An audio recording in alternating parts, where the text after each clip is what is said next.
হাসনাত আব্দুল্লাহ বললেন বিএনপির লোক আমার কাছে গভীর রাতে এসে কান্না করে, ভিডিওটা আগে দেখুন। গভীর রাতে আমাদের কাছে আইসা তারা দুঃখ প্রকাশ করে কান্দে যে 17 বছর কার জন্য দল করলাম, আজকে এই দলটা একটা চাঁদাবাজের কাছে চলে গেল, এটা একটা হিরোইন্সির কাছে এটা চলে গেল। তার রাতের বেলা সে দুঃখ প্রকাশ করে। আমরা বিএনপির ভাইদেরকে আমরা আশ্বস্ত করতে চাই, আমরা আমাদের যে লড়াইটা এটা হচ্ছে ইনসাফের লড়াই।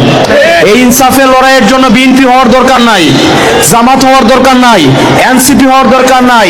এই ইনসাফের লড়াইয়ের জন্য আপনাকে একটা মানুষ হওয়া দরকার। সুতরাং বিএনপির ভাইদেরকে আমরা স্বাগত জানাই, আমাদের এই ইনসাফের লড়াইয়ে আপনারা অংশগ্রহণ করুন। আপনারা যারা মধ্যরাতে আমাদের সাথে এসে হচ্ছে মন খারাপ করেন, আপনারা যারা চোখের পানি ছেড়ে দিয়ে আমাদের সাথে কান্না করেন যে গত 17 বছর আপনারা কিসের জন্য আপনারা জীবন দিয়েছেন, কিসের জন্য আপনাদের ক্যারিয়ার নষ্ট করেছেন, আমাদের জন্য আমার দরজা আপনাদের জন্য খোলা রয়েছে। আমরা একসাথে লড়াই করব ইনশাআল্লাহ। আপনাদের কোনো কষ্ট নাই, আপনাদের কোনো শঙ্কা নাই, আমরা একসাথে এই লড়াইটা চালাই যাব। এই ভিডিওটা সর্বোচ্চ পরিমাণ শেয়ার করে সবাইকে দেখার সুযোগ করে দিবেন।